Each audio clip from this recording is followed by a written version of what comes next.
이 소식을 좀 입체적으로 짚어주기 위해서 북한 전문가, 군사 전문가 두 분, 그리고 이현정 의원 나오셨습니다. 어서 오십시오. 네, 안녕하세요. 안녕하세요. 무려 40발의 사격을 뚫고 귀순한 이제 북한군 병사 들으셨던 것처럼 상태가 위중한 것으로 알려지고 있는데요. 5시간에 걸쳐 응급수술을 집도한 그 유명한 이국종 교수의 목소리부터 먼저 듣고 오겠습니다. 상태가 너무 안 좋을 때는 2차, 3차 수술을 계속 할 때마다 열구 닫고 할 수가 없기 때문에 그냥 열어놓는 거예요. 내장의 부종도 심하고 환자분 상태가 안 좋아서 걱정이 많이 되니까 그렇죠. 집중 치료해야 돼요. 그리고 약을 지금 어마어마한 양을 쓰고 있거든요. 감염도 막아야 되고 지금 또 그 말씀드릴 수 없는 굉장히 복잡한 것들이 많아요. 상태가 DIC라고 굉장히 빠져있기 때문에 되게 위험해요. 지금. 글쎄, 오늘 아침이니까 애초에는 그 생명에는 지장이 없다는 소식까지 얼핏 들었었는데 이현정 의원님 지금 제거하지 못한 총알 한두 개가 또 몸속에 남아있다면서요? 네, 저도 병원 측에 알아보니까 상태가 지금 알려진 것보다는 굉장히 더 심각하다고 그래요. 왜냐하면 이제 병원으로 왔을 때 거의 혈압 자체가 굉장히 떨어져 있었고, 그리고 이제 총격을 많이 받다 보니까 일단 뭐 준비할 겨를도 없이 바로 개복을 했다고 합니다. 근데 지금 내장이 많이 터져서 사실 내장 안에 있는 내가 분변이라든지 그다음 기생충 이런 게 지금 굉장히 많이 있다고 그래요. 그래서 그거를 지금 다 어떤 제거해내고 또 수술하는 게 힘들고, 그리고 특히 이제 지금 총상이 지금 한 6에서 7발 정도 이제 박혀 있는데 지금 현재 한 2발 정도는 아직까지 못 빼냈다고 합니다. 이게 왜냐하면 혹시나 그걸 빼내게 깊숙이 들어있기 때문에 빼낼 경우에는 이게 생명 위협될 수가 있으니까 일단 먼저 급한 것부터 먼저 막아놓고, 그래서 좀 전에 이국종 교수 이야기에 따라서 보면 일단 개복한 그 상태로 그대로 놔두고 일단 약물 투입을 하고 조금 상태가 좋아지면 다시 수술하고, 또 일부 중에서는 또 관통한 그런 상처도 있어서 사실 거의 뭐 상태가 보면 상당히 그 위급한 상황이라고 합니다. 네, 뭐 김기열 교수님 말씀처럼 장기 손상이 매우 심각한 것으로 알려지고 있는데 일단은 저희가 어떤 종류의 총이 사용됐는지 이 부분을 밝히는 것도 굉장히 중요한 부분이 될 수 있을 것 같아요. 원래는 그 판문점 공동경비구역 내에는 유엔사에서 관할하기 때문에 자기 그 개인용 소총, 권총이나 이런 거 외에는 중화기를 쏘지 못하게 돼 있습니다. 근데 지금 사실은 북한군도 일부 중화기가 들어와 있고 기관총도 있고 또 좀 그런 게 있습니다. 그래서 제가 생각할 때 자동 소총이라 그러면 옛날에는 7.62mm라고 우리 기관총에 쓰는 굵은 거를 북한군이 사용했는데 요새는 한 5.45mm라고 AK-74 소총이라고 자동 소총을 가지고 바로 거기가 우리 자유의 집에 북한에서 바로 내려다보는 고각 소초가 있거든요. 거기에서 내리 쐈거나 아니면 찝차에 최소한 4명이나 6명 좀 탈 수 있거든요. 북한군 찝차가.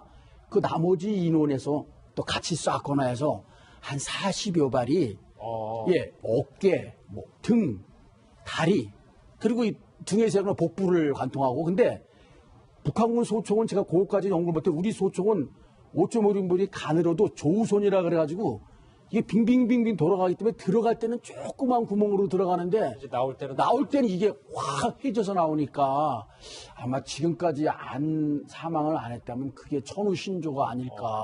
40발 정도를 맞아가지고요. 사실 그러니까 말씀하셨던 것처럼 권총이 아니라 소총, 그것도 위쪽에서 초소 위쪽에서 이제 내리 난사를 했기 때문에 거기는 그 자유의 집에서 뒤로 와가지고 얼른 은폐원폐를 하지 않으면 그냥 시멘트 맨 바닥이라 아무것도 없어서 그냥 쏘면 맞을 수밖에 없는. 그 얘기도 또 잠시 뒤에 더 집중적으로 해요.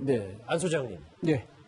북한군이 글쎄요, 뭐 깨어난다 하더라도 본인이 제대로 증언을 못하면 물론 뭐 그렇게 되면 안 되겠습니다만 이 귀순 목적이나 이런 게 좀 미스테리로 남는 거 아니겠습니까? 그렇죠. 이게 사망해버리면 그 모든 게 이제 조사가 차단되는 건데, 물론 뭐 그 후에 이제 비하인드 스토리로 들을 수 있겠지만 우선 이 북한군에서 찝차를 몬다.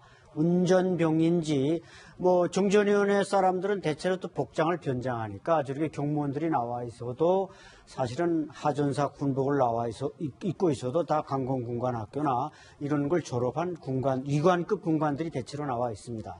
그래서 이 친구가 몰던 차가 지금 간부용 찝차인지 보급형 나용차인지 후방물자 공급하는 건 잘 알려져 있지 않지만 어쨌든 북한군에서 차를 몰았다는 건 상당히 어떻게 보면 좀 자유분자, 북한군에서 중에서 제일 자유주의를 많이 하는 게 이게 운전병들입니다. 예. 차를 끌고 돌아다니다 보고 뇌물을 써야 되고 뭐 부정부패가 많으니까 어쨌든 이 친구가 그래도 대한민국을 선택해서 오는 과정에 상당히 그 사선을 넘으려고 했는데 좀 저렇게 부상을 크게 당했고 이자 말씀대로 이게 북한이 제가 볼 땐 분명히 권총을 쏜 건 아닙니다. 예. 경무원들이 그 안에 한 30명 근무하는데 한 사람이 한 발씩 쏘겠지만 다 자기 위치에서 일하고 있기 때문에 이것은 분명히 공중초소에서 AK 소총 이 30발이 장전되는 무지개 탄창에 하는 사격을 했기 때문에 저렇게 6발씩 맞았고 쓰러지지 않았나 그렇게 분석이 됩니다. 예, 이현정 의원님 사실 지금 현재까지도 이 북한 병사를 돌보고 있는 분이 바로 이국종 교수님인데 이분이 사실 굉장히 유명한 분이시잖아요. 그렇죠.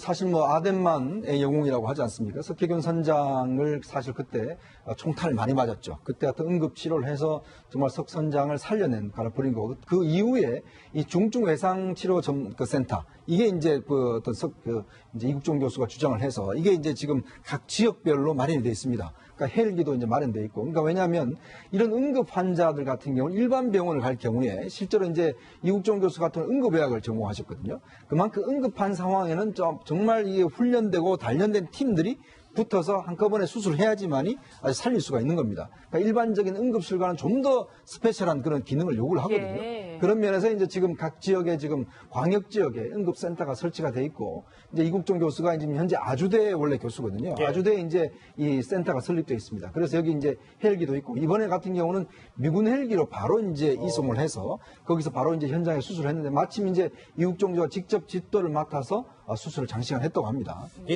이국종 교수의 수술을 받고 기적적으로 이제 목숨을 건진 이제 석혜균 선장이 과거 이런 말을 했습니다. 목소리 들어보시죠. 참 세월이 빠른 것 같습니다. 당시 제가 생가사 갈림길에 참 긴박한 순간을 맞이했는데 감개무량하고 제가 그 당시 상황으로 봐서는 살아날 가망이 없었는데 4주년이 되니까 벌써 4살이 되었지 않습니까? 점점 자라고 있습니다. 글쎄요, 이 석혜균 선장 때처럼 이 귀순한 북한군 병사를 이번에도 이국종 교수가 살려낼 수 있을지 우리 국민들 많은 응원을 보내고 있습니다. 이제부터 북한군 병사의 어제 동선을 좀 집중적으로 짚어보려고 하는데요. 군사 분계선을 넘은 과정과 그 배경, 사연 아직 미궁에 빠져 있습니다. 당시 긴박했던 상황은 분명해 보이는데 황수연 앵커가 먼저 정리를 해봅니다. 북한 군인의 귀순 당시 긴박했던 순간이 공개됐습니다. 우선 우리 군의 브리핑 내용부터 듣고 오시겠습니다. 북한군 기순자 1명이 적초소 부근으로 차량으로 돌진하다가 배수로 턱에 바퀴가 빠졌습니다. 그 상황에서 차에서 하차하고 MDL 남쪽으로 도주하는 모든 상황들을 경계 시스템을 통해서 추적 관리하면서 상황을 유지했습니다. 귀순한 북한 군인이 군용 지프를 타고 JSA 인근 북한군 초소까지 접근한 것으로 알려졌는데요.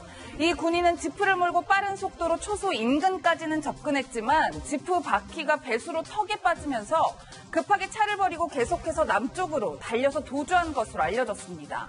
도주하는 동안 다른 북한 병사들로부터 총격을 받은 건데요. 실제로 이 군인의 귀순을 저지하기 위해 북한 측에서는 추격조를 보내 무차별 총격을 가한 것으로 드러났습니다. 현재 귀순한 이 군인은 귀순 당시 재활용 병사군복을 입고 있었던 것으로 알려졌는데요. 하지만 귀순 당시 지프차를 몰았다는 점을 등을 고려해봤을 때 사병옷을 입은 장교일 가능성도 있다는 해석이 나오고 있습니다.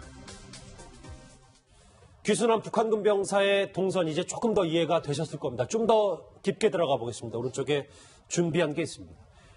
무려 40발의 집중 사격을 받은 귀순한 북한군 병사. 김기호 교수님이 이 공동경비부 JS에서 근무를 하신 경험이 있으니까 이 얘기를 좀 더 집중적으로 여쭤볼게요. 왜냐하면 좀 이례적이었던 게 이 귀순한 북한군 병사가 이 군사분계선 거의 인근까지 본인의 군용 지프차를 타고 내려왔단 말이에요. 이거를 저희가 어떻게 해석을 좀 해야 됩니까? 그러니까 그걸 하기 전에 그 오른쪽에 판문각 한번 짚어보실래요? 판문각. 여기요? 예. 그 북한군이 이제 그 정전 체제를 무시하기 위해서 판문전 대표부라는 걸 판문각에 세웠어요. 예. 그리고 판문점 대포부 관할하에서 저걸 경계하는 병사들은 병사일 수도 있고 대부분 간부가 많아요. 예. 장교들이 하전사나 이런 복장을 입고 근무를 하거든요. 그리고 또 출신 성분이 좋아야만 돼요. 아하. 여기서는 다 우리 쪽을 보고 있으니까 예. 출신 성분이 나쁘면 얼마든지 이렇게 자유롭게 조금 뭐 10m만 넘어오면 뛰면 바로 이쪽에 넘어오는 빨간 선. 그게 중앙군사분계선. 진짜 코앞에 있는 거 아닙니까? 그렇죠. 예. 그래가지고 바로 건물 뒤로만 숨어버리면 되는 건데 아, 이렇게 탈출해서 이 바로 남측, 그러니까 엄폐를 한다는 게 바로 총을 안 맞게 뒤로 숨으면 된다는 그렇죠. 말씀이잖아요. 예, 그럼 되는 거니까 뭐 순식간의 일이라 지금 많이 밝혀지지 않았지만 그동안에 뭐 이수근 사건도 있고 장교가 하전사 벽장으로 넘어온 경우도 있었고 간곡 10년 전에 여러 건 사건이 있었습니다. 상호 또 충격전도 있고 또 우리도 판문점 자유의 집 이런 데로 구경 가듯이 소련 계통이나 그 공산층 계통도 판문각 쪽으로 구경을 많이 오다가 전에 소련 대학생이 한 번 또 넘어가고 총격전이 벌어진 적도 있었거든요. 예. 구경하다가 갑자기 뛰어오면 뭐 한 2, 3분이면 뛰어오거든요. 예. 근데 이번에는 아마 그 차를 몰 정도 됐으면은 예. 그 슬쩍 그 평상시에 불만이 있어서 북한 체제에 어허. 우리 쪽을 좀 동경하고 있었거나 아니면 뭔가는 잘못을 저질러서 더 이상 거기에 있기 어려웠을 그런 상황이 있었을지 않을까 하는 좀 추정을 해볼 수가 있습니다. 알겠습니다. 예, 그리고서 예. 딱 빠졌을 때 뭔가 고장나서 고치는 것처럼 해가지고 바로 뛴다는 것이 아하. 예, 저게 그 은폐물인 대로 빨리 돌았어야 되는데 그렇죠. 예, 곡을 좀 못 들은 것 같습니다. 아, 그러니까 도락에 빠졌을 때 차량이 고장 난 척하고 예. 곧바로 귀순을 시도한 게 뛰었다. 뭐 이런 말씀. 네. 예, 안 소장님 말씀을 종합해 보면 뭐 병사일 수도 있지만 장교일 가능성도 있고 또 출신 성분이 매우 좋다라고 말씀해 주셨는데 그렇다면 도대체 왜 기순을 선택했을까요? 그렇죠. 이제 소속이 중요한데 저 군인이 과연 집차를 몰고 개성 시내에서 출발한 건지 아니면 그 JSA의 어떤 보급품을 나르는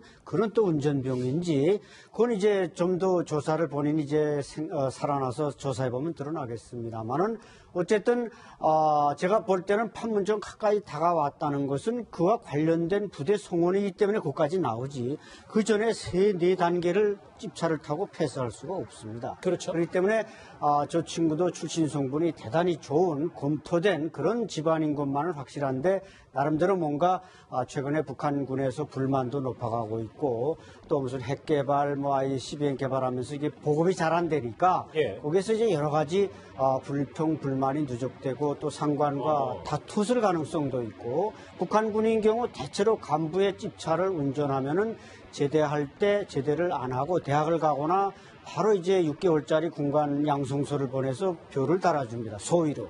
그렇기 때문에 그런 과정에서 뭔가 불만이 충돌했을 가능성이 있습니다. 어쨌든 북한에서도 상류층일 수도 있다는 말씀이신데요. 그렇죠. 좀 더 들어가 보겠습니다. 귀순한 북한군의 정체에 대해서 오늘 오전 국방부 이렇게 브리핑을 했습니다. 들어보시죠. JSA 근무자인지 아닌지 여부에 대해서는 군정에서 조사가 필요한 부분입니다. 비무장 상태였다고 말씀드리고요. 인민군 하전사 복장을 착용하고 있었습니다. 여러 가지 소지품이 있는 것으로 알고 있는데 합동 조사를 통해서 어떤 기순 의도 같은 게 좀 전문적으로 분석이 필요한 상황입니다. 글쎄요. 그렇죠. 전문적인 분석이 필요할 텐데 이 귀순한 북한군 병사가 안 소장님 하전사 복장을 입었단 말이에요. 군복을. 하전사라는 계급이 우리와 비교하면 어느 정도 계급이 되는 겁니까? 그러니까 우리 우리 뭐 1등병, 2등병, 뭐 분대장까지가 이제 하전사인데 하사관과 병사를 합쳐서 하전사라고 부릅니다. 그러니까 군관이 아닌 사람은 밑은 다 하전사인데 문제는 판문점에 나와 있는 그 경무원들 그 사람 우리 이제 헌병과 같은 임무를 수행하는 사람들이 대체로 뭐 중사나 뭐 하사 이렇게 달고 나오는데 중사 이상은 거의 다 장교라는 겁니다. 방건 종합 군관학교 또 압록강 군관학교를 나와가지고 이 격술과 이 특수부대 훈련을 받은 보통 한 사람이 한 10명씩 제킬 수 있는 능력을 가질 수 있는 사람만이 거기 나오고 그래서 이제 지난 8.18 도끼 사건 때 우리 보니파스 대위를 도끼로 내리 찍은 사람이 바로 그 박정남 대위라고 그 당시는 상사 하사관 복장을 하고 나와 있었습니다. 그렇기 때문에 저 사람도 지금은 하전사 복장으로 일단 외모는 판단이 됩니다만은 실제로 아닌 게 아니라 소인지 중인지 이건 조사를 해봐야 이제 밝혀지는 겁니다. 예. 예, 김 교수님 사실 근데 저희가 짚어본 것처럼 말씀하신 것처럼 이곳이 뭐 평소에 이렇게 귀순이 잦은 곳이 아니고 말씀처럼 관광객들도 막 오가는 곳인데 왜 하필 이곳에서 귀순을 선택했다라고 저희가 생각해야 될까요?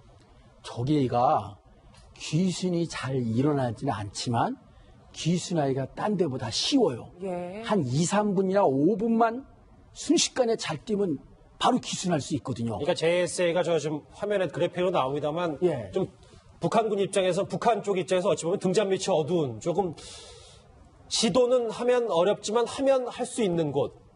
그 지금 일어나는 곳은 불행하게 총을 많이 맞았는데 그 1998년인가 오른쪽에 보면 지금 저 건물 5개 있고 오른쪽에 또 있거든요. 예. 오른쪽으로 기순했을 때는 감쪽같이 기순했거든요. 잠시만요. 이 화면을 예, 화면에 보면 그 북측 남측 거기 중립국 감독위원회라고 하나 둘 셋 다 6개 건물 있지 않습니까? 예, 여기 있어. 예, 거기 감독님 요거 조금만 더 한번 네.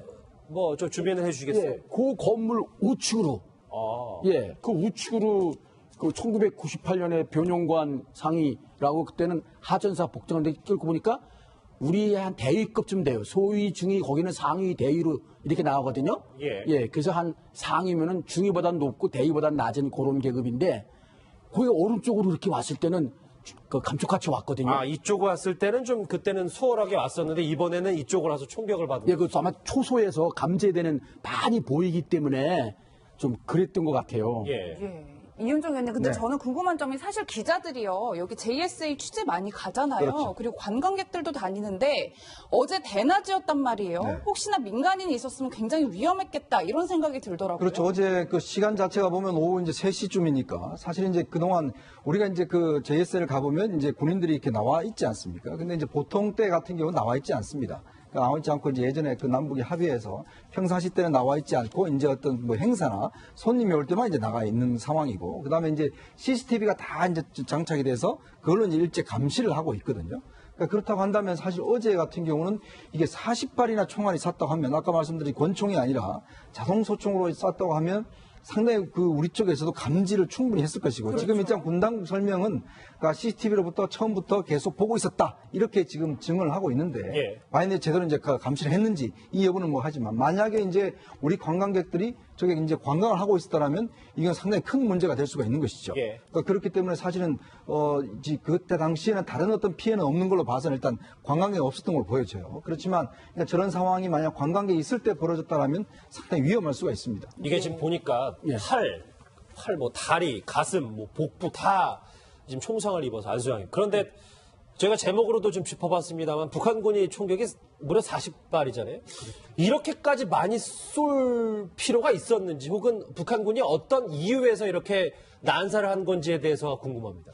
그러니까 이 40발이 바로 이 친구가 내려다보이는 그 초소에서 쏜 건지, 그 다음에 그 뒤에서부터 추격해 오는 과정에서 쏜 것까지 다 합쳐서 아마 40여 발 되는 거로 지금 아마 통계를 낸 모양인데, 예. 어쨌든 제가 볼 때는 그 군사분계선을 넘기 직전에 아마 8 정도에 맞았을 수 있고, 그러나 지금 죽을 각오를 했기 때문에 계속 남쪽으로 뛰다 보니까 한 20, 30m에서 또 맞았을 수 있습니다. 바로 뒤에 그 초소가 머리 뒷꼭대기에 있으니까 이렇게 됐을 경우는 간신히 살아서 한 목숨만 부지하고 그 한 50m까지 넘어온 거 아닙니까? 이때도 아마 북한군의 그 전선 규정은 그렇습니다. 38선을 넘었더라도 북한 군인이나 민간인이 남쪽 땅에 있더라도 그걸 쏴서 죽이도록끔 돼 있습니다. 북한 규정. 잠시만요. 그러니까 만약에 저 북한군 병사가 지금 군사분계선을 어제 만약에 넘었는데도 어제 쐈을 수도 있는다는 얘기죠. 쐈을 가능성이 충분히 높고 예. 북한은 규정이 그렇게 되어 있습니다. 우리는 제가 잘은 모르겠지만 우리는 적어도 군사분계선을 넘기 전이나 넘었으면 그 군인을 향해서 총을 쏘진 않았습니다. 제가 그 휴전선 근무하면서도 직접 목격한 사실인데, 근데 북한은 무조건 죽이도록끔 돼 있다. 사살하는 명령이 내려져 있기 때문에 예. 그 사람들이 총을 쐈고 그래서 상당히 좀 더 많이 맞지 않았는가. 그 넘을 때까지만 해도 8 정도 맞았다가 그 넘은 다음에 아마 이 내장을 파열하는 중대한 그 5발 정도를 더 맞지 않았는가. 이런 점에서는 이게 북한이 뭐 우리가 이런 걸 지금 정전협정으로 따질 수 없는 상황이 예. 조성돼 있지만 참 북한으로서는 잔인하다는 것이죠. 북한군 내부 지침은 넘어도 쏜다 뭐 이렇게 돼 있군요. 예, 말씀. 예, 그 지금 안소장님 좋은 말씀하시는데 만약에 저 병사를 죽이지 않으면 경계를 쓴 북한군들이 다 처벌을 받게 됩니다. 예. 아하, 만약에 이 군사분계선을 넘었을 때 이 초소에 있었던 그렇죠. 사살을 적시에 못하면 이 사람들도 나중에 숙청을 당하거나 할 수 있단 그렇죠. 말이에요. 그래서 끝까지 쏘는 건데 그래서 그제 소련군 소련 학생 관광객이 왔다 할 때도 예. 우리 상호간에 총격전이 벌어진 게 우리가 적을 못하도록 제압하기 위해서 대응 사격을 또 하거든요. 예. 그러면 이제 30분 정도 그때도 총격전이 있었거든요. 근데 이번에는 북한에서 일방적으로 쏘고 우리는 대응을 못했거든요. 예, 그런 면에서 40발 정도까지 맞은 것 같아요. 예, 김 교수님 저도 참 이 부분이 궁금한데 우리 군의 대응 사격은 그렇다면 왜 없었던 건가요? 그러니까 저기가 이제 체제가 보면 좀 복잡한 게 유엔사를 관할하는 유엔군 사령부가 있고 예. 그 참모부가 군사정조위원회의 비서처가 있습니다. 예. 비서처가 여기는 유엔군 산하에는 미군 유엔군 대대가 하나 있는데 미군 대대장과 참모들과 중대장 요원 간부들이 한 수십 명 정확히 인원은 말씀드릴 수 없고 그리고 그 사람들이 지휘 감독하에 실제로 우리 쪽을 경계하는 한국군 대대병력이 있습니다. 예. 그러다 보니까 이제 거기 지금 바로 즉각 대응하는 문제에서 상호 여기다 보고하고 또 어떻게 하고 지시받고 이러는 가운데서 한 10여 분 정도 시간이 소요되지 않았나 싶습니다. 예. 아, 잠시만요. 그 말인즉슨 네. 군사분계선을 넘어섰는데도 북한군 기순병사가 네. 북한군이 막 40발을 사격을 한단 말이에요. 그런데 네. 그것 자체를 바로 즉각 선저 주보고를 하는 게 아니라 그렇지요. 미군과 다 상의를 하고 하기 때문에 안 된다는 아니, 그러니까 원래는 바로 했어야 되는데 제가 이게 참 의문이 가는 게 예. 40발을 쏘도록 가만히 있었던 것은 아마 그런 과정에서 우리가 신속히 위임됐은 그런 뭐를 했어야 되는데 그런 걸 좀 못하다 보니까 그런 일이 벌어졌고 또 이제 보고하고 지침 받다 보니까 한 15분 정도 또 흘러가고 예. 헬기 그동안에 또 오고 그러니까 유엔사 미군 헬기거든요. 우리 헬기가 아니고 예. 유엔사 관할구역이고 그래서 일방적으로 또 엄폐 건물도 없고 그래서 저렇게 한 40발 정도 많이 맞지 않나 싶어요. 하나만 더 여쭤보면 앞으로 만약에 똑같은 상황이 벌어져서 북한군 기순병사가 군사분계선 넘었어요. 당연히 북한이 이번처럼 40발 총기를 난사했어요. 근데 만약에 그 40발 가운데 하나가 우리 군 병사에게 맞았다면 그거 우리가 또 대응 사격 안 할 수 없는 거 아닙니까? 아니 그러니까 쏘면 우리도 바로 쏴야죠. 근데 이번에는 안 했잖아요. 그러니까요. 그리고 또 아까 맞았다는 그런 상황 나면 우리는 더 많이 쏴야죠. 비례성의 원칙이 있거든요. 등가성의 원칙이고 예. 우리도 최소한 40발은 쐈어야 되거든요. 예. 그건 조금 뭐 현장에서 근무를 하셨던 분의 입장에서 문제가 있었다 이렇게 보시는 아니 그러니까 현장은 제가 저걸 관할하는 군사정조위원회 정책기획장교를 해서 그걸 자주 가거든요. 예. 저기 이제 중립국 감독위원회 그 가운데 있는 건물 예, 이거요? 거기가 본회의장이라 예. 거기에 가면 이렇게 티 테이블이 있어갖고 마이크 선이 있거든요. 그 마이크 선을 기준으로 남과 북이 갈라져요. 예, 저도 화면에서 본 것 예, 같아요. 그 안에는 서로 같이 있게 되고 나머지 건물은 이렇게 우리 왜 선글라스 딱 쓰고 영화에도 나오지만 그러고 있지 않습니까? 예. 그러기 때문에 서로 이제 바로 즉각 알겠습니다. 총격전을 하고 그다음에 증원 기동 타격대라 그래가지고 몇 분 만에 증원할 수 있는 기동 타격대가 있거든요. 예. 그러니까 그런 것들은 즉각적으로 가서 기동 타격을 들어가서 5분 대기조라고 통상 예. 가서 했는지 안 했는지 다 보고 있거든요. 알겠습니다. 네. 일단 알겠습니다. 예, 일단 이현정 의원님 네. 우리 군의 대응에 대해서도 여러 가지 목소리가 나올 것으로 보이는데 실제로 쓰러져 있는 병사를 발견하고 구출하는 데까지 한 25분 정도가 걸렸어요. 네. 상당히 좀 시간이 많이 소요됐다 이런 평가들이 있더라고요. 그렇죠. 일단 지금 우리 군 대응에 몇 가지 문제점이 좀 드러나고 있는데요. 예. 송영무 장관이 국회에 나와서 과연 그 북한의 총이 만약 우리 MDL 쪽을 넘어왔느냐, 즉 뭐냐면 북한의 총이 그냥 북한 내에서만 이루어졌으면 문제가 아닙니다. 그렇죠. 근데 만약 총탄이 MDL을 넘어왔으면 이건 우리에 대한 도발이거든요. 자, 그럼 우리가 이것에 대해서 응사를 해야 됩니다. 자, 근데 지금 송영무 장관이 넘어왔다라고 이야기를 했어요. 자, 그렇다면 그 48... 넘어온 건 확실하다. 네, 오늘 MDL에 대해서 넘어왔느냐 하니까 그렇다라고 오늘 이제 국회에 답변을 했습니다. 예. 자, 그렇다면 넘어왔음에도 불구하고 왜 그러면 응사를 하지 않았냐라는 문제가 생깁니다. 자, 그러면 과연 우리 군의 설명과 같이 처음부터 이 상황을 보고 있었느냐? 아니면 뒤늦게 파악을 했느냐? 그렇죠. 이 논란이 있을 수가 있어요. 두 번째는 지금 이 넘어온 북한군이 이제 쓰러져 있지 않습니까? 근데 쓰러져 있을 때 우리 군들이 포복을 내서 가서 구했는데 그게 한 20여 분 정도 걸렸단 말이죠. 예. 자, 그렇다면 지금 일단 우리 지역에 온 사람 아니겠습니까?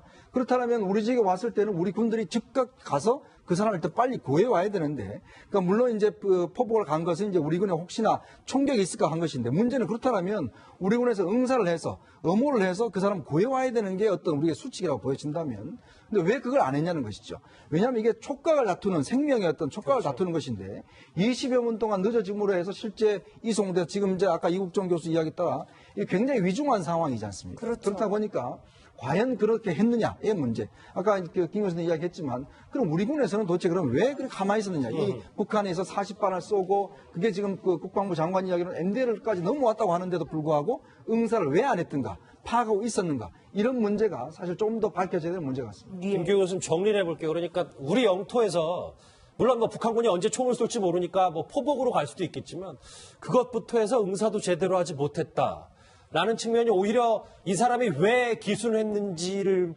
푸는 것보다 이게 더 중요한 문제 같아서요. 둘 다 풀려야 될 것 같아요. 일단 40발 정도 소리 나면은 혹시 CCTV나 뭐 거기 TOD 장비 같은 걸 못 볼 수가 없고요. 첫 번째 40발 소리 나면 벌써 압니다. 그 옆에서 바로 뭐 10m 한두 발도 아니고 40발이 투둥퉁퉁 나갈 텐데. 그럼요. 그럼 어디서 총 싸우는 거 그냥 알죠. 그럼 바로 우리 조건 반사적으로 응사를 해야죠. 예. 그러니까 그런 면에서 좀 문제가 있다. 그렇지 않으니까 더 많은 부상을 당하지 않았냐. 그리고 일단 우리 병사가 안 맞았어도 우리 땅에 떨어졌으면 바로 쏴야죠, 우리도. 그만한 양을. 안찬일 소장님, 이제 사실 JSA 구역을 통해서 1급 병사가, 일종의 1급 병사가 귀순을 한 셈인데, 이게 김정은 귀에도 들어갔을까요? 당연히 들어가죠.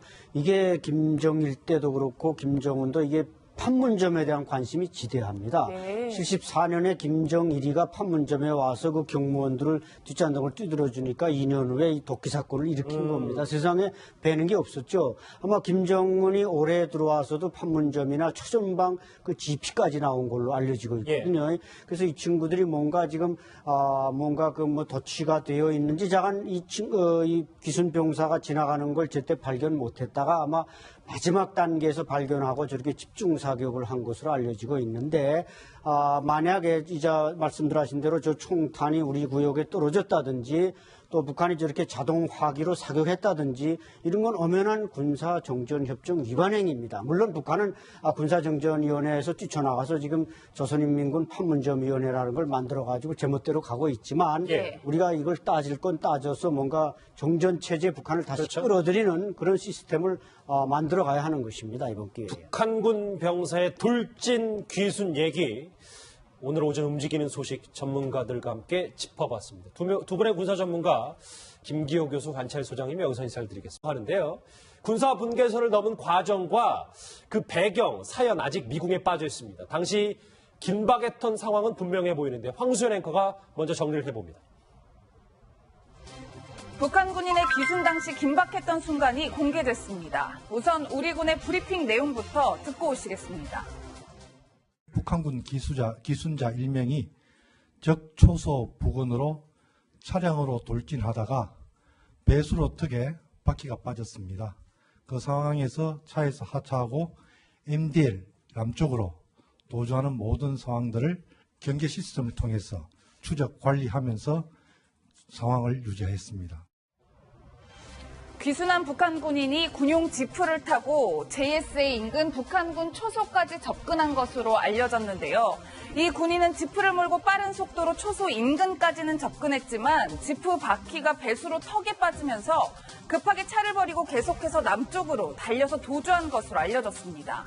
도주하는 동안 다른 북한 병사들로부터 총격을 받은 건데요.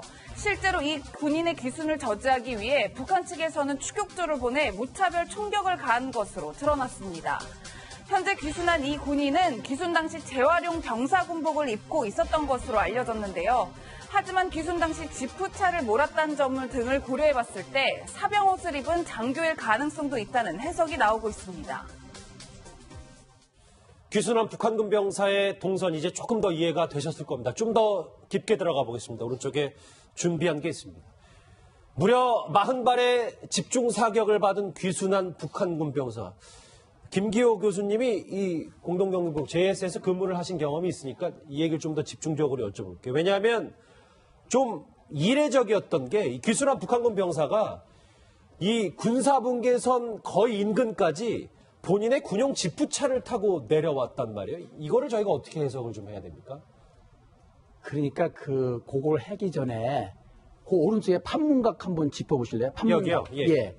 그 북한군이 이제 그 정전 체제를 무시하기 위해서 판문점 대표부라는 걸 판문각에 세웠어요. 예. 그리고 판문점 대표부 관할하에서 저걸 경계하는 병사들은 병사일 수도 있고 대부분 간부가 많아요. 예. 장교들이 하전사나 이런 복장을 입고 근무를 하거든요. 그리고 또 그러니까 어쨌든 이 친구가 그래도 대한민국을 선택해서 오는 과정에 상당히 그 사선을 넘으려고 했는데 좀 저렇게 부상을 크게 당했고 이제 말씀대로 이게 북한이 제가 볼 땐 분명히 권총을 쏜 건 아닙니다. 예. 경무원들이 그 안에 한 20, 30명 근무하는데 한 사람이 한 발씩 쏘겠지만 다 자기 위치에서 일하고 있기 때문에 이것은 분명히 공중초소에서 AK 소총 이 30발이 장전되는 무지개 탄창에 하는 사격을 했기 때문에 저렇게 6발씩 맞았고 쓰러지지 않았나 그렇게 분석이 됩니다. 예, 이현정 의원님 사실 지금 현재까지도 이 북한 병사를 돌보고 있는 분이 바로 이국종 교수님인데 이분이 사실 굉장히 유명한 분이시잖아요. 그렇죠. 그 사실 뭐 아덴만의 영웅이라고 하지 않습니까? 석혜균 선장을 사실 그때 총탄을 많이 맞았죠. 그때 같은 응급 치료를 해서 정말 석 선장을 살려낸 가를 부린 거고 그 이후에 이 중증 외상 치료 센터 이게 이제 이제 이국종 교수가 주장을 해서 이게 이제 지금 각 지역별로 마련이 되어 있습니다. 그러니까 헬기도 이제 마련되어 있고. 그러니까 왜냐하면 이런 응급 환자들 같은 경우는 일반 병원을 갈 경우에 실제로 이제 이국종 교수 같은 응급의학을 전공하셨거든요. 그만큼 응급한 상황에는 정말 이게 훈련되고 단련된 팀들이 붙어서 한꺼번에 수술해야지만이 살릴 수가 있는 겁니다. 그러니까 일반적인 응급실과는 좀 더 스페셜한 그런 기능을 요구를 하거든요. 예. 그런 면에서 이제 지금 각 지역에 지금 광역 지역에 응급센터가 설치가 돼 있고 이제 이국종 교수가 지금 현재 아주대 원래 교수거든요. 예. 아주대에 이제 이 센터가 설립돼 있습니다. 그래서 여기 이제 헬기도 있고 이번에 같은 경우는 미군 헬기로 바로 이제 이송을 해서 거기서 바로 이제 현장에 수술을 했는데 마침 이제 이국종 교수가 직접 집도를 맡아서 수술을 장시간 했다고 합니다. 이국종 교수의 수술을 받고 기적적으로 이제 목숨을 건진 이제 석혜균 선장이 과거 이런 말을 했습니다. 목소리 들어보시죠. 참 세월이 빠른 것 같습니다. 당시 제가 생가사 갈림길에 참 긴박한 순간을 맞이했는데 감개무량하고 제가 그 당시 상황으로 봐서는 살아날 가망이 없었는데 4주년이 되니까 벌써 4살이 되었지 않습니까? 점점 자라고 있습니다. 글쎄요, 이 석혜균 선장 때처럼 이 귀순한 북한군 병사를 이번에도 이국종 교수가 살려낼 수 있을지 우리 국민들 많은 응원을 보내고 있습니다. 이제부터 북한군 병사의 어제 동선을 좀 집중적으로 짚어보려. 출신 성분이 좋아야만 돼요. 아하. 여기서는 다 우리 쪽을 보고 있으니까 예. 출신 성분이 나쁘면 얼마든지 이렇게 자유롭게 조금 10m만 넘어오면 뛰면 바로 이쪽에 넘어오는 빨간 선. 그게 중앙군사분계선. 진짜 코앞에 있는 거 아닙니까? 그렇죠. 예. 그래가지고 바로 건물 뒤로만 숨어버리면 되는 건데. 이렇게 탈출해서 이 바로 남측, 그러니까 엄폐를 한다는 게 바로 총을 안 맞게 뒤로 숨으면 된다는 그렇죠. 말씀이잖아요. 예, 그럼 되는 거니까 순식간의 일이라 지금 많이 밝혀지지 않았지만 그동안에 이수근 사건도 있고 장교가 하전사 벽장으로 넘어온 경우도 있었고 간곡 10년 뒤에 여러 건 사건이 있었습니다. 상호 또 충격전도 있고 또 우리도 판문점 자유의 집 이런 데로 구경 가듯이 소련 계통이나 그 동산층 계통도 판문각 쪽으로 구경을 많이 오다가 전에 소련 대학생이 한 번 또 넘어가고 총격전이 벌어진 적도 있었거든요. 예. 구경하다가 갑자기 뛰어오면 한 2, 3분이면 뛰어오거든요. 예. 근데 이번에는 아마 그 차를 몰 정도 됐으면은 예. 슬쩍 평상시에 불만이 있어서 북한 체제에 어허. 우리 쪽을 좀 동경하고 있었거나 아니면 뭔가는 잘못을 저질러서 더 이상 거기에 있기 어려웠을 그런 상황이 있었을지 않을까 하는 좀 추정을 해볼 수가 있습니다. 알겠습니다. 예, 그리고서 예. 딱 빠졌을 때 뭔가 고장나서 고치는 것처럼 해가지고 바로 뛴다는 것이 아하. 예, 적의 은폐물 있는 대로 빨리 돌았어야 되는데 그렇죠. 예, 그걸 좀 못 들은 것 같습니다. 그러니까 도락에 빠졌을 때 차량이 고장난 척하고 예. 곧바로 귀순을 시도한 게 뛰었다. 뭐 이런 네, 네, 네. 예, 안 소장님 말씀을 종합해 보면 뭐 병사일 수도 있지만 장교일 가능성도 있고 또 출신 성분이 매우 좋다라고 말씀해 주셨는데 그렇다면 도대체 왜 기순을 선택했을까요? 그렇죠. 이제 소속이 중요한데 저 군인이 과연 찝차를 몰고 개성 시내에서 출발한 건지 아니면 그 JSA의 어떤 보급품을 나르는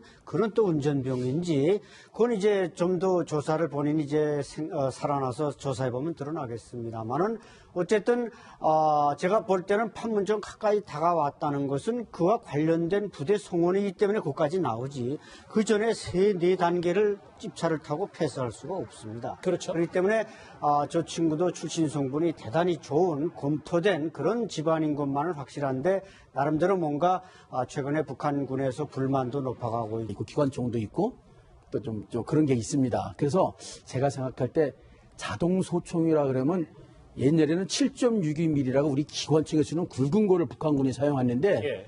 요새는 한 5.45mm라고 AK-74 소총이라고 자동 소총을 가지고 바로 거기가 우리 자유의 집에 북한에서 바로 내려다보는 고각 소초가 있거든요. 예. 거기에서 내리 쐈거나 아니면 찝차에 최소한 4명이나 6명 좀 탈 수 있거든요. 북한군 찝차가.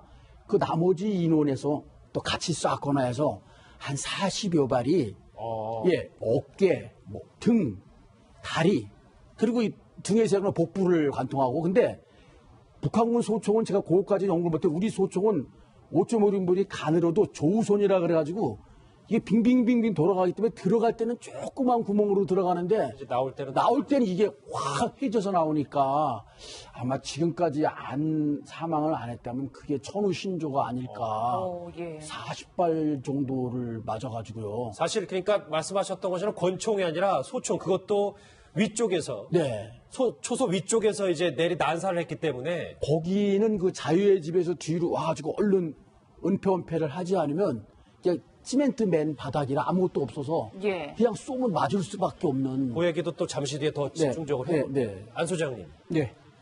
북한군이 글쎄요 뭐 깨어난다 하더라도 본인이 제대로 증언을 못하면 물론 뭐 그렇게 되면 안 되겠습니다만 이 귀순 목적이나 이런 게 좀 미스테리로 남는 거 아니겠습니까? 그렇죠. 이게 사망해버리면 그 모든 게 이제 조사가 차단되는 건데, 물론 뭐 그 후에 이제 비하인드 스토리로 들을 수 있겠지만, 우선 이 북한군에서 찝차를 몬다. 운전병인지, 뭐 정전위원회 사람들은 대체로 또 복장을 변장하니까 저렇게 경무원들이 나와 있어도 사실은 하전사 군복을 입고 있어도 다 강공군관학교나 이런 걸 졸업한 위관급 군관들이 대체로 나와 있습니다. 그래서 이 친구가 몰던 차가 지금 간부용 찝차인지 보급형 나용차인지 후방물자 공급하는 건 잘 알려져 있지 않지만 어쨌든 북한군에서 차를 몰았다는 건 상당히 어떻게 보면 좀 자유분자, 북한군에서 제일 자유주의를 많이 하는 게 또 이게 운전병들입니다. 예. 차를 끌고 돌아다니다 보고 뇌물을 써야 되고 뭐 부정부패가 많으니까. 이 소식을 좀 입체적으로 짚어주기 위해서 북한 전문가, 군사 전문가 두 분, 그리고 이현정 의원 나오셨습니다. 어서 오십시오. 네, 안녕하세요. 안녕하세요. 무려 40발의 사격을 뚫고 귀순한 이제 북한군 병사 들으셨던 것처럼 상태가 위중한 것으로 알려지고 있는데요. 5시간에 걸쳐 응급수술을 집도한 그 유명한 이국종 교수의 목소리부터 먼저 듣고 오겠습니다. 상태가 너무 안 좋을 때는 2차, 3차 수술을 계속 할 때마다 열구 닫고 할 수가 없기 때문에 그냥 열어놓는 거예요. 내장의 기동도 심하고 환자분 상태가 안 좋아서 걱정이 많이 되니까 그렇죠. 집중 치료해야 돼요. 그리고 약을 지금 어마어마한 양을 쓰고 있거든요. 감염도 막아야 되고 지금 또 그 말씀드릴 수 없는 굉장히 복잡한 것들이 많아요. 제가 DIC라고 굉장히 빠져있기 때문에 되게 위험해요 지금. 글쎄, 오늘 아침이니까 애초에는 그 생명에는 지장이 없다는 소식까지 얼핏 들었었는데 이현정 의원님 지금 제거하지 못한 총알 한두 개가 또 몸속에 남아있다면서요? 네, 저도 병원 측에 알아보니까 상태가 지금 알려진 것보다는 굉장히 더 심각하다고 그래요. 왜냐하면 이제 병원으로 왔을 때 거의 혈압 자체가 굉장히 떨어져 있었고, 그리고 이제 총격을 많이 받다 보니까 일단 뭐 준비할 겨를도 없이 바로 개복을 했다고 합니다. 근데 지금 내장이 많이 터져서 사실 내장 안에 있는 내가 분변이라든지 그다음 기생충 이런 게 지금 굉장히 많이 있다고 그래요. 그래서 그거를 지금 다 어떤 제거해내고 또 수술하는 게 힘들고 그리고 특히 이제 지금 총상이 지금 한 6에서 7발 정도 이제 박혀 있는데 지금 현재 한 2발 정도는 아직까지 못 빼냈다고 합니다. 이게 왜냐하면 혹시나 그걸 빼내게 깊숙이 들어있기 때문에 빼낼 경우에는 이게 생명 위협될 수가 있으니까 일단 먼저 급한 것부터 먼저 막아놓고 그래서 좀 전에 이국종 교수 이야기에 따라서 보면 일단 개복한 그 상태로 그대로 놔두고 일단 약물 투입을 하고 조금 상태가 좋아지면 다시 수술하고 또 일부 중에서는 또 관통한 그런 상처도 있어서 사실 거의 뭐 상태가 보면 상당히 그 위급한 상황이라고 합니다. 뭐 김기호 교수님 말씀처럼 장기 손상이 매우 심각한 것으로 알려지고 있는데 일단은 저희가 어떤 종류의 총이 사용됐는지 이 부분을 밝히는 것도 굉장히 중요한 부분이 될 수 있을 것 같아요. 원래는 판문점 공동경비구역 내에는 유엔사에서 관할하기 때문에 자기 개인용 소총, 권총이나 이런 거 외에는 중화기를 쏘지 못하게 돼 있습니다. 근데 지금 사실은 북한군도 일부 중화기가 들어와